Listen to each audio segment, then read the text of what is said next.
Welcome, everybody. It's time again. Stop surfing the net. Start riding the waves instead. The Sales Pipeline Waves with our host, the Silver Surfer of Sales. That's what we're going to call him from now on here. Matt Heinz, the big kahuna himself here from Heinz Marketing. How you doing? I'm good. I assumed you've forgotten about that. I don't know if I was happy or not happy. We'll drop it in the future here. I think it just rides with that whole idea of riding the waves and riding the sales pipeline here. It makes me kind of feel like a Marvel comic superhero. I think you are. That's the way people talk to you. Like you just ride in and rescue the day here. Thanks everyone for joining us. Another episode of Sales Pipeline Radio. Excited to be here. We are recording live today. Usually I'm working out of the office, Heinz Marketing International Headquarters in Redmond, Washington. Today we are 75 stories above the ground downtown Seattle. It is, my goodness, a beautiful day today. It's a little cold outside, but I'm going to steal a line from Sarah Palin. You can literally see Canada from where I am right now out the window. It's pretty amazing. For those of you out there, hope you're having a good day. Hope you're having a good week. We are close to the end of the month. We are very close to the end of the quarter. So for those of you managing your own pipelines, grinding it out, I hope things are going well. I hope your forecasts are looking strong. And I think you're really going to enjoy our conversation today and our guest. Very excited to have Trish Bertuzzi join us today. I've known Trish for years. I literally did not prepare hardly at all for this call. I mean, oftentimes I have to come up with, do a little research, come up with some questions. I knew that not only knowing Trish, knowing the topic, and knowing just how much energy and how much great content she brings to the game, I could probably just ask a question to start and we'll just go. And I promise we won't blow through commercials as well. But Trish Bertuzzi is the CEO of the Bridge Group. They are a world-class inside sales consulting firm out of Boston. She's got clients all over the world, and she just published Sales Development Playbook, which if you are in inside sales, if you are doing or considering a function either inside your company or outside to do sales development, lead qualification, inside sales, it has very quickly become the Bible of the industry. Lots of great insights. I know people have been bugging Trish to write a book forever, and I know, Trish, you said this is your first book. There's a rumor that this might be your last book. I'm hoping that's not the case. But Trish, welcome to the show. Talk a little bit about the book and maybe a little bit about what you guys do as well. I mean, you've been in this industry for a very long time. I know the book itself is a collection of a lot of sort of your wisdom, best practices, and really very practical, very specific guidance for companies that are doing inside sales. But talk a little bit about what you guys do, your experience, and then how the book came to be. The Bridge Group is the largest inside sales consulting firm in North America. We've been in business for 20 years and worked with over 250 B2B technology companies. That's our very specific, though not exclusive, focus is B2B tech. Offer a variety of services. Our mission and our passion is to help people unleash the power of inside sales, whether that be sales development or people carrying quota. We work with across the entire spectrum of the funnel. We think the way to go to market and generate revenue is phone, web, and social media. So we're all about it. It seems like the inside sales function just continues to mature. It continues to grow. You and I are both involved in the American Association of Inside Sales Professionals, and it always feels like at those events that we're really not talking about inside sales. We're just talking about sales. Is there still a distinction that's worth noting? Is it good that those lines are blurring? How do you think about that? So I think it's good that the lines are blurring, but there still is a distinction. I think field sales is evolving at a rapid pace. A smart field sales rep is using phone, web, and social media to do a significant amount of their work. But I think there's still a huge demand for great face-to-face salespeople. Not everything can be sold over the phone, and I'm the first one to admit that. Right. So I think there's sort of a schmeld going on, but I think they each have their own individual roles to play. Yeah, no, I'd agree with that. I think, the one thing that I feel kind of more strongly about than anything, I guess, in the distinction is that, I think there's a historical perception that inside sales is inferior, I guess, to field sales. That it's junior people, it's not the best salespeople, that if you're good, you aren't doing inside sales, you're doing field sales. I think, what we're seeing, and I'd be curious to get your perspective, is that you've got more senior salespeople, more of your best salespeople that just don't want to be on the road all the time. They are fine working from one place for the majority of their time. They could be greatly efficient with a lot of the technology tools and the web conferencing that we have today. And quite frankly, a lot of buyers don't necessarily want the dog and pony in their office either. They also are comfortable with, and in many cases prefer, an inside sales model to help them find what they need as well. Absolutely. You said it beautifully, Matt. It's really the buyers who have dictated the change in the way we sell to them. They want us to be more efficient, effective, take up less time, deliver more value. Are there particular industries or size of companies that you see are doing this more, or that this model works better for? I mean, I literally this morning read an article about the CEO of Slack, who is bragging that he refuses to create a sales team, and I think maybe thinks that his business is just going to come out of the air, apparently. But is it easier or better for an early stage company to invest in this? Are traditional industries at a disadvantage, or is it really more universal, the opportunity to better leverage inside sales to grow the business? Well, obviously my lens is technology, which has definitely been an innovator and early adopter of the model. But having said that, I'm seeing clients across a variety of industries beginning to adopt inside sales. And the reason is their buyers want just what we talked about, efficiency, effectiveness, and deliver more value. And their buyers are dictating it. And if you think of it this way, too, modern buyers coming up through the ranks, let's say they're in their 20s, 30s, 40s, whatever the age range of the buyer type that you target, they grew up with technology. They grew up with text. They grew up with email. They grew up with video. It's not foreign to them any longer. As a matter of fact, what is foreign to many of these people, especially in their 20s, is having a face-to-face conversation. So, it's really the buyer, the industry buyers that are dictating how they get sold to, not so much the industries themselves. Yeah, I think that's a smart approach. But let's talk a little more about sort of the conversation and the story. I don't care whether you're field sales, inside sales, or whether you're in marketing, however you're doing it.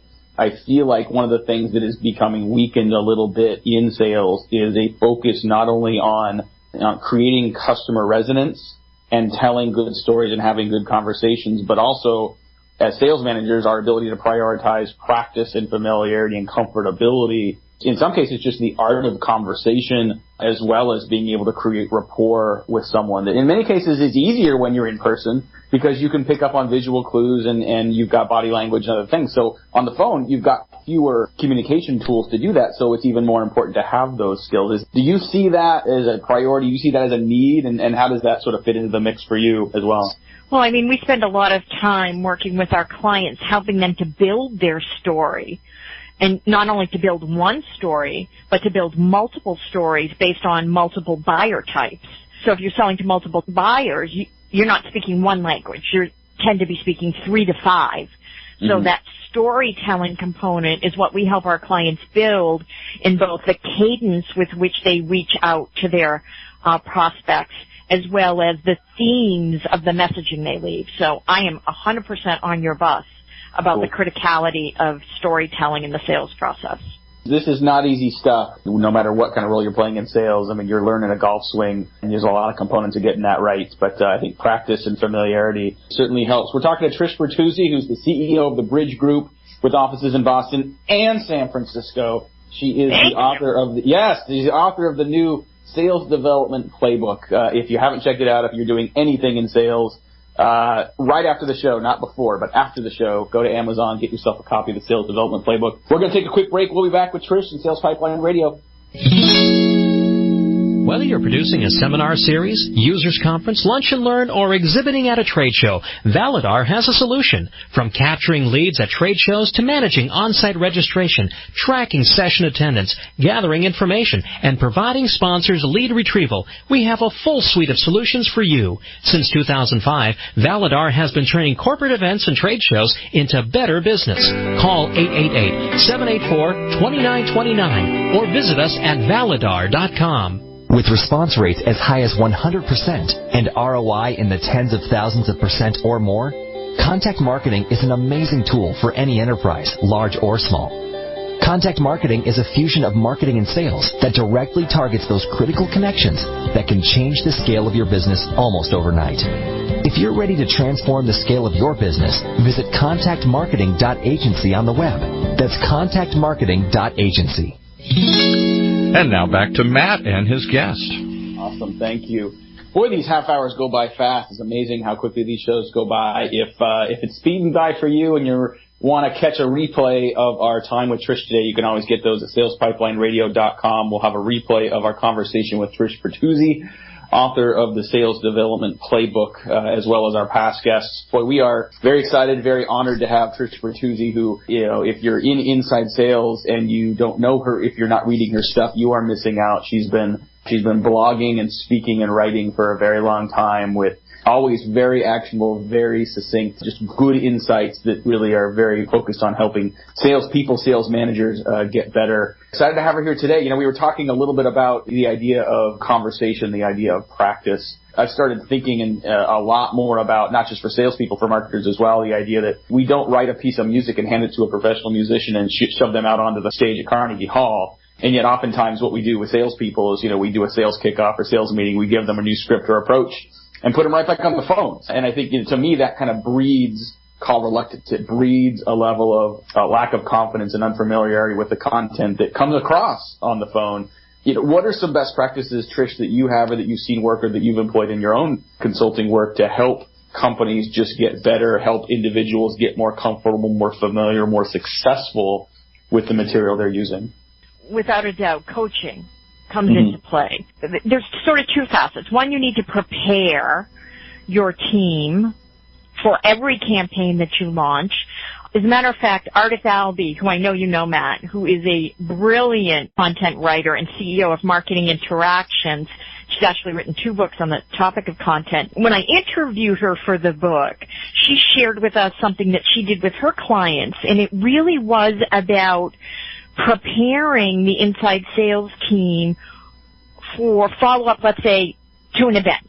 They actually did worksheets or cliff notes, or I don't care what you call it, campaign cheat sheets, but that would say when was the event date, what were the personas of the attendees, who were the keynote speakers, so you can speak intelligently to the people that attend, what sessions your organization delivered there, what was the theme of the booth, what was the core message to the attendees, what were points to probe on.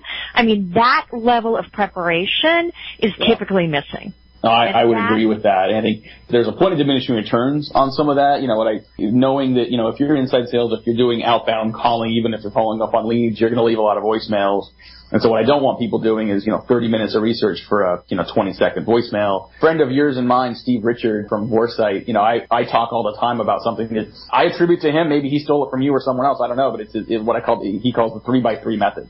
Take up to 3 minutes and find up to 3 things that you can use on the call. Ideally something that, you may have in common with the person you're calling, but at least something that's of interest to them that you can use as an icebreaker. If it's related to their business and related to what you're selling and the themes around that, great. In many cases, it might not be, but it gives you a strategy and a succinct strategy to develop that rapport, to kind of break the ice and make the call more comfortable. Do you have other strategies that you kind of use and teach with some of your clients? Huge fan. We have a little spin on it. We call it the 3 C's. You do quick research on the company, the contact, and then turn it into a conversation starter. Same strategy, though. No, that's Big great. Fan of personalization. For those that are listening that are doing inside sales or that have an inside sales group or sales development group, let's talk a little about the American Association for Inside Sales Professionals. You've been involved for a very long time, and look, I'm definitely coming from the marketing side, but a lot of our clients that have inside sales teams, it's been really valuable. And when we think about that community, right, not only getting better internally, but learning from your peers, it's, here in Seattle, our Seattle chapter has been incredibly valuable for the people that are involved. We tend to look at the same 4 walls. We don't always learn from and share with each other.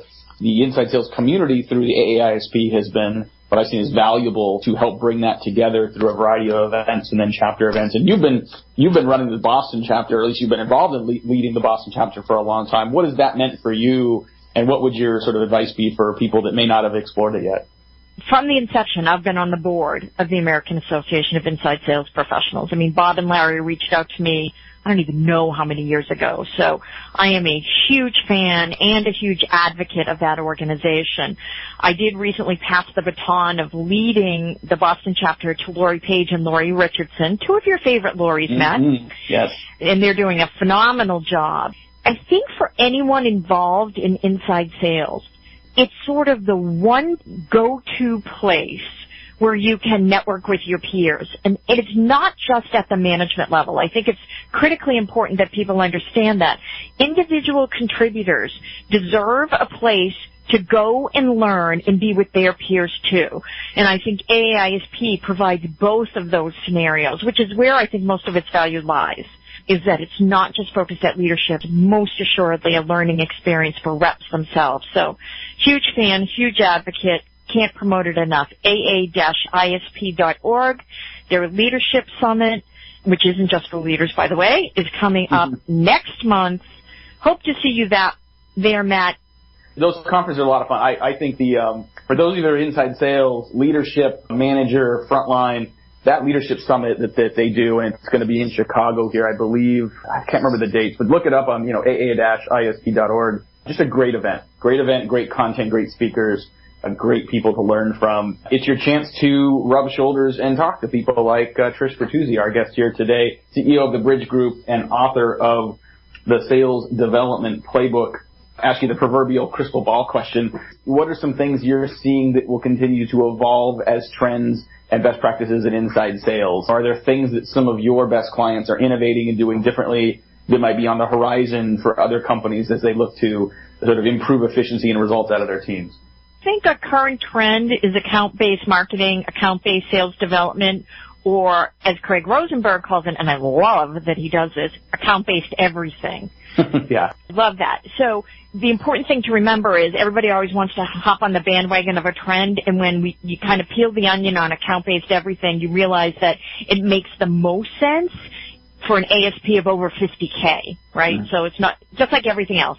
Not one sales model fits everyone, and that's certainly the case here. But that's a huge trend, and that's something I'm encouraging my clients to learn more about, the clients that are selling into the enterprise and or have that sort of ACV or ASP of 50K and above. So that's something we're most assuredly keeping our finger on the pulse of. There's so many great people in this industry to learn from. I love what Craig's doing with the sort of account-based everything. And you're totally right. I mean, I think, on the account-based marketing front, I literally have heard some people talk about the idea of SMB, ABM, and I just think that seems like a contradiction. And honestly, I think too often it speaks to the fact that marketers still don't really get the responsibility they have to revenue. If you're spending the money to generate the leads, but you're doing that in a way that is unprofitable and not scalable, then that generally is irresponsible. And yet we still see that as a manifestation of this account-based marketing sort of movement, so to speak. And it's interesting. I mean, just quickly before we're going to run out of time here, talk a little bit about the idea of sort of sales and marketing alignment and integration. What are some of the best practices that you've seen from marketing teams with some of the clients and companies you're working with? What are the best ways for marketers to align and work more collaboratively and more successfully with their inside sales counterparts? I mean, it's obviously a key component. Sales and marketing alignment for sales development or inside sales is just so critical. So I think if, all arrows have to be pointed at the same target, so that's always a place to start. When we go into an organization, the first thing we talk about is what's your ideal customer profile. And if sales and marketing give us two different answers, okay, that's the place we got to begin, right? All oars in the water, going the same way, all arrows at the target. So I think that's a given. I think understanding how marketing can help nurture and educate prospects, not just build top of the funnel, but marketing can have such a profound impact in the middle of the funnel. I think really smart companies are starting to figure that out.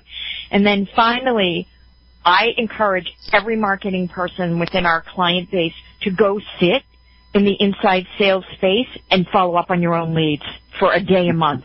There is nothing like that. You will learn more about how your job is performing or not just by doing that. So if you can't do it for a day a month, do it for a half a day, I don't care.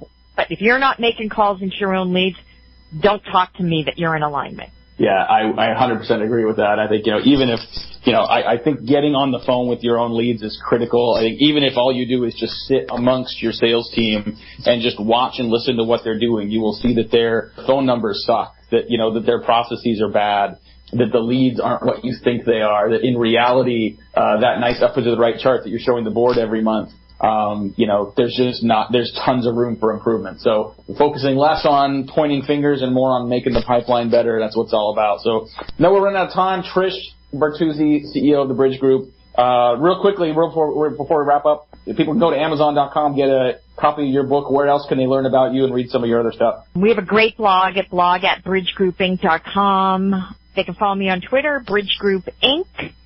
And if they want to email me direct, it's trish@bridgegroupinc.com. Awesome. Thank you so much for your time today. We'll have all those links up on the website, salespipelineradio.com, as well as a replay of today's episode, as well as a replay of all our past episodes. Look forward to catching up with you on the road as we take Sales Pipeline Radio on the road in Q2. For those of you who are in sales and in marketing that are embracing that revenue responsibility, have a great rest of your month, great rest of your quarter. Hit your number. We'll see you next time. This has been Sales Pipeline Radio.